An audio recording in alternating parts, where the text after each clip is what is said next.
The world watched. Cameras rolled. Journalists whispered. The United Nations Global Security Summit in Geneva had just begun. Leaders from across the globe filed into the vast conference hall. Each seat bore a gleaming gold nameplate. One, in particular, read Captain Ibrahim Traoré, Burkina Faso. Beside it, an even more recognizable name, Donald J. Trump. But then, something shifted. Trump stopped in his tracks. He glanced at Traoré's seat, shook his head, and whispered something to his aide. Moments later, a staffer rushed forward, removed Trump's nameplate, and placed it on a chair across the room far away. Gasps filled the hall. Everyone noticed. Cameras zoomed in. An uncomfortable silence settled like fog. But Captain Traoré didn't flinch. He stood tall, calm and composed. "What's happening? Why is Trump avoiding him?" someone whispered. A journalist tweeted, "Trump just refused to sit beside Captain Traoré. Live humiliation or something deeper?" Traoré quietly walked to his assigned seat alone. He sat down and fixed his gaze on Trump across the room. The tension was so sharp it could cut. Then, without warning, Traoré leaned forward, adjusted the microphone, and softly cleared his throat. The room fell completely silent. The moderator hadn't even opened the summit, yet everyone was already listening. Something about Traoré's stillness demanded attention. "I am here," he said slowly, "not to make enemies, but to tell the truth." Reporters leaned forward. CNN, BBC, Al Jazeera, all went live. "If a man refuses to sit beside you," he continued, "ask yourself, what truth does he fear?" The room froze. Trump didn't speak. His jaw tightened. Cameras caught him whispering to his aide again, but Traoré never looked away. "I came here," Traoré added calmly, "because my people do not eat speeches. They eat rice. They drink clean water. They sleep in peace. I did not come for politics. I came for life." Some delegates teared up. Representatives from Mali, Niger, and even parts of Europe nodded subtly. He hadn't raised his voice, yet his words landed harder than any shout. That clip would be reposted 37 million times in just 2 hours. Then, something no one expected happened. Before the moderator could continue, a woman from the EU delegation stood dignified, silver-haired, French-accented. She didn't wait for a microphone. "I've been in rooms like this for 30 years, she said, voice trembling. "I've never seen someone speak like that. Without anger, without fear, with such truth." She pointed to Traoré. "You, Captain, you remind me of Patrice Lumumba, of Thomassankara. You speak for Africa. Somehow you're speaking for all of us." The room was still. Traoré didn't blink. He simply nodded in quiet gratitude. Across the room, Trump folded his arms tightly. The moderator, overwhelmed, cleared his throat. Let's begin with the first agenda." But it was already too late. The summit wasn't about climate or oil or policy anymore. It was about presence. It was about dignity. And for the first time in decades, someone from a small nation had shifted the power in the room with nothing but truth. And yet, this was only the beginning. Outside, a protest had begun to swell. The glass walls of the summit couldn't hide what was happening beyond. Hundreds were gathering, waving handmade signs. "Dignity for Africa. Stand with Traoré. Let truth speak." They weren't just Burkinafaso. Were students from France, doctors from Ghana, exiled journalists. Even retired U.S. veterans, all standing in silent solidarity. Inside, phones buzzed. Delegates refreshed their feeds. The live footage showed the crowd growing larger. One woman held a photo of her son killed in a drone strike years ago. Tears streamed down her face as she whispered, "He only wanted a school, not a war." Meanwhile, Captain Traoré sat still, eyes lowered, carrying memories no camera could ever capture: children dying from dirty water, mothers feeding 3 children with 1 yam. Across the room, Trump sat stone-faced, arms crossed and moved. Ow. But the world was already moving. The growing support outside may have meant nothing to some inside the hall, but in truth, it meant everything. For the first time, the voice of a small, often overlooked nation had reached the very gates of global power. Inside the summit, the pressure was mounting. Someone had to respond. To everyone's surprise, it wasn't a president or diplomat who stood next. It was a teenager. A trembling hand rose from the audience. The moderator looked confused. "You're not on the list," he said. But the young man stood anyway, brown-skinned, wide-eyed, wearing a UN Youth Observer badge around his neck. His voice was soft, but unwavering. "I don't need to be on a list," he said. "I just need 5 seconds." The room hesitated. Cameras zoomed in. He turned toward Captain Traoré. "My name is Kofi. I was born in a refugee camp in Niger. I watched my father die while waiting for medicine that never came. But last year, I heard about a young captain who took back the gold from the West and gave it to his people." He paused, emotion catching in his throat. "You inspired me to study leadership. Today I skipped school just to be here. To see you speak." The room was silent. Even diplomats who had come to argue now sat with throats tight and eyes glistening. Captain Traoré stood slowly, said nothing. He said nothing, just walked over and placed a hand gently on Kofi's shoulder, giving a quiet nod. That simple gesture said more than any speech. Then, without warning, Donald Trump pushed his microphone forward, turned toward him.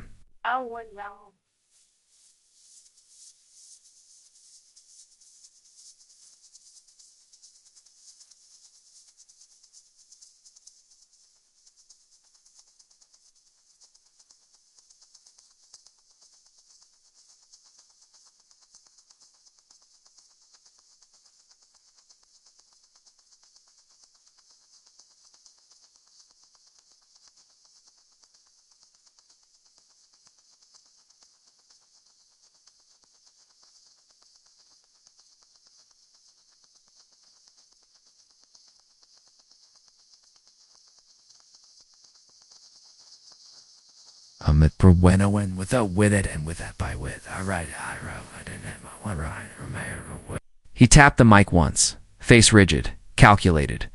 But instead of speaking, he pushed his chair back and stood. Everyone watched. He straightened his suit, looked around the room, and walked out of the summit without saying a single word. Gasps rippled across the room. "He's walking away from the conversation," a delegate whispered. Others stared in disbelief. Cameras tracked his every step as he ignored the reporters shouting his name. Traoré remained still, composed. He simply watched Trump leave. Calm, silent, dignified. Then he leaned into the mic and said, "When silence becomes a tool of power, we must answer with truth, not rage." The room erupted in applause. Odd. But inside Traoré, something deeper was stirring. Not anger fatigue. He was tired of being treated like a guest in rooms he had earned. He was tired of watching African leaders dismissed while their people suffered. Now, though, the world was listening. He knew he had to say something unforgettable, and he would wait for the perfect moment. Captain Ibrahim Traoré sat quietly, cameras capturing every blink, every breath. But no one saw the weight he carried, the faces of his people etched into his memory. Remembered the dusty streets of Ouagadougou. Children playing near cracked wells, mothers praying for just one night of safety. He clenched his hands. Years of resisting colonial power structures, of being seen as small. Tonight wasn't just a summit, it was a test. Could he show the world the strength of Burkina-Faso without breaking? He thought of the farmer who lost his land to corporate greed, the student who dropped out to feed her siblings, the old man who watched his grandchildren leave with no promise of return. All eyes were on him now, waiting. His lips moved in a silent vow. Never forget, never bow, always fight. Because this wasn't about politics anymore. This was about dignity. Then, another voice broke the stillness. From the far side of the hall, a young delegate from Canada, barely 28, stood up. She wasn't on the schedule. "I must speak," she said, her voice shaking. "I come from a land of privilege, but my heart aches for those left behind, like the people Captain Traoré represents." She looked directly at him. "Remind us that leadership is not about power, it is about sacrifice." The room held its breath. She spoke of her grandmother, a war survivor who taught her that courage is louder than guns. "I believe in your vision, Captain," she said, tears in her eyes, "and I stand with you." Traoré's expression softened. He nodded slowly, gratefully, and in that moment, something changed. The divide in the room seemed to vanish. Politics and prejudice faded beneath a shared sense of humanity. Even Trump, watching from the sidelines, appeared unsettled. Out. The summit was no longer what anyone expected. Outside, the crowd's chants grew louder. Justice! Justice! Justice! As the summit neared its close, Captain Traoré was called to speak last. He rose slowly, steadying himself beneath the bright lights. The room fell silent. He looked out at every face, every camera, every viewer across the world.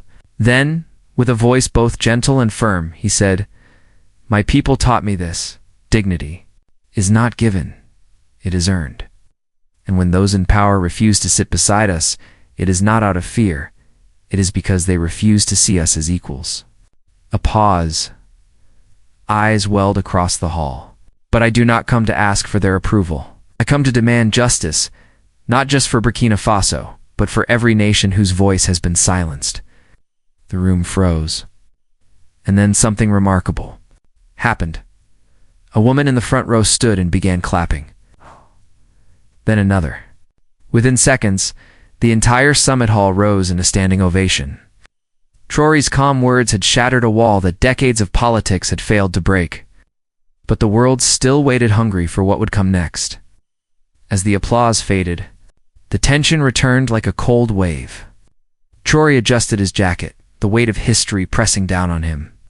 Then he continued, "When a leader refuses to sit beside you, it is more than the denial of space, it is the denial of respect. But I do not seek respect from those who have never respected my people." His voice remained steady, though every word was heavy with the stories of the forgotten. In Burkina Faso, children walk miles for clean water. Mothers bury their dreams with their children. We live every day with the consequences of greed, of neglect. The hall grew quieter. Faces softened. I am not angry. I am hopeful. Because even in silence, I see the strength of my people, the power of truth. He paused one last time, then added softly, "We will not be ignored any longer." A single tear traced his cheek. The camera captured it and with it a moment. The world would never forget. And then the wave began. Delegates whispered. Phones lit up. Videos were shared in real time. Social media erupted. Stand with Tro, June Hall Dignity for Africa. Both trending globally within minutes. Backstage, reporters scrambled. Interviews were demanded. Meanwhile, Traoré sat down, hands folded, eyes steady, heart pounding. He had spoken not just for Burkina Faso, but for every silenced voice across the world. Across the hall, Trump's face shifted. Was it regret or disbelief? No one could say. But one thing was clear. Traoré's stillness had sparked a silent rebellion. One fought not with weapons, but with courage and truth. Outside, the chants grew even louder. Inside, hearts were opening. For the first time, the summit was no longer about politics, it was about justice.